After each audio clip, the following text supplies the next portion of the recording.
The year is 1876, and the United States of America finds itself at a crossroads. The nation is bitterly divided, and the upcoming election could either bring the country together or tear it apart once again. What if I told you that this election was more contentious than any other in American history? Well, in some ways it actually was. And the two men running for the highest office in the land are former President Ulysses Grant, running for his second term, and Democrat Samuel J. Tilden. In the lead up to the election, Tilden becomes the first candidate to win the popular vote. But the outcome of the Electoral College remains unclear, after a number of southern states are tainted by allegations of voter fraud. With both sides convinced that they have won, the stage is set for a potential second American Civil War. So how close did the US come to another civil war in 1876?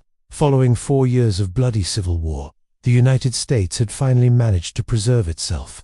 In the aftermath of the conflict, the victorious Union sought to address the issue of slavery and the role of the former Confederacy within the nation. During Abraham Lincoln's second term, he pushed for the passage of the 13th Amendment, which officially abolished slavery within the United States. As for the ex-Confederate states, they were temporarily barred from rejoining the Union until they ratified the amendment. This led to what is often referred to as Reconstruction, a period of rebuilding and reconciliation between the North and South. However, Southerners were becoming increasingly resentful of what they viewed as Northern Republican interference in their affairs. Tensions were high as both sides struggled to come to terms with the changes brought about by the Civil War. The stage was set for an era of political animosity. In 1872, President Abraham Lincoln was assassinated by Confederate sympathizer, Lincoln's assassin, John Wilkes Booth. His vice president, General Ulysses S. Grant, assumed the presidency and would go on to win the election held that same year. 4 years later, though, Grant's popularity had taken a serious hit. Although he had worked to uphold the principles of civil rights for African Americans, he was seen by many as ineffective in addressing pressing issues such as inflation, corruption, and the growing divide between the North and the South.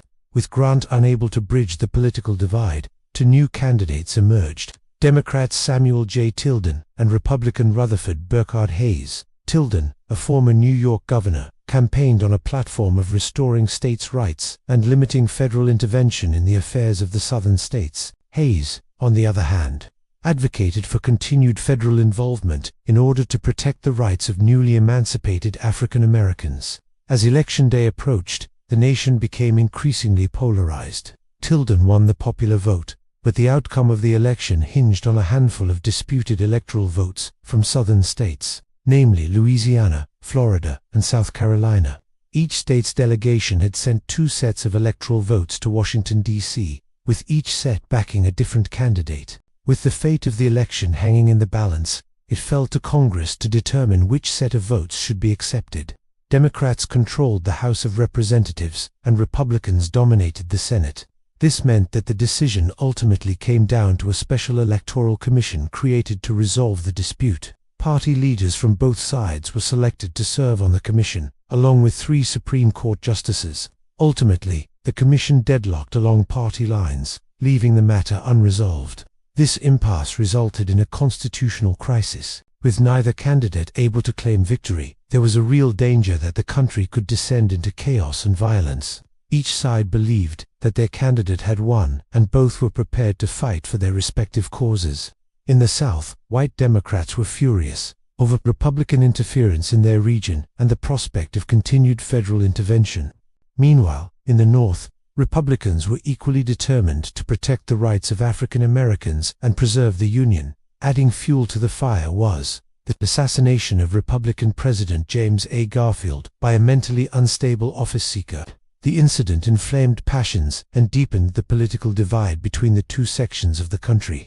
As tempers flared, it seemed as though the fragile peace could shatter at any moment. In this climate of mounting tension, the lives and security of both presidential candidates became precarious. Hayes received numerous death threats, and a plot to assassinate him was foiled just days before the election. Similarly, Tilden also faced threats of violence, reflecting the deep animosity that had taken root on both sides. In fact, on election day itself, a bomb was thrown into a crowd of Tilden supporters in New York City, injuring several people. This incident, along with others like it, highlighted the lengths to which partisans were willing to go to achieve their political objectives. As the election results trickled in, it became clear that the outcome was too close to call. The popular vote favored Tilden, but the electoral count remained uncertain due to the disputed votes from the southern states. With each side claiming victory, the situation grew increasingly tense. Democrats confidently announced that Tilden had secured 214 electoral votes, just 4 more than were needed to win. Republicans, however, disputed these figures, insisting that Hayes had actually won with 213 electoral votes. The conflicting claims only served to deepen the existing divisions and raise fears of a potential civil conflict. Adding to the uncertainty, irregularities and allegations of voter fraud emerged in key states such as Louisiana and Florida. In Louisiana, for instance, returns from 2 congressional districts were withheld, casting doubt on the legitimacy of the results. Similar questions arose in Florida, where the election results were also challenged. These irregularities only heightened the stakes and fueled suspicion between the two sides. Each new development contributed to an atmosphere of chaos and mistrust, making it increasingly difficult to determine the true outcome of the election. Adding to the complexity of the situation, both parties operated with incomplete information, making it challenging to assess the full scope of the problem. Without access to accurate and up-to-date information, leaders and citizens alike were left in the dark, unable to fully understand the extent of the irregularities or the validity of the various claims being made. The absence of reliable information only served to exacerbate tensions as rumors spread and speculation ran rampant. People were left grappling with uncertainty, unsure of who to trust or what to believe. As the controversy over the election results intensified, the question of who would actually take office loomed large. With both candidates claiming victory and refusing to concede, it was unclear how the situation would be resolved. The weight of the presidency hung in the balance, and the threat of violence loomed over the capital. It was a far cry from the peaceful transfer of power that is now so ingrained in American democracy. In the midst of this turmoil, 2 pivotal events unfolded that would shape the course of history. First, former President Theodore Roosevelt, who had previously supported Grant, broke ranks with his Republican colleagues and recognized Tilden as the legitimate winner. Second, Southern Democrats reached out to Republican leaders to negotiate a compromise. These developments opened the door for a resolution to the crisis. On March 2, 1877, after weeks of intense negotiations, a compromise was finally reached. It was decided that Hayes would become president and a Republican, David Key, would become his vice president. In return, Republicans agreed to withdraw federal troops from the disputed southern states, effectively ending Reconstruction and giving Democrats control over these areas.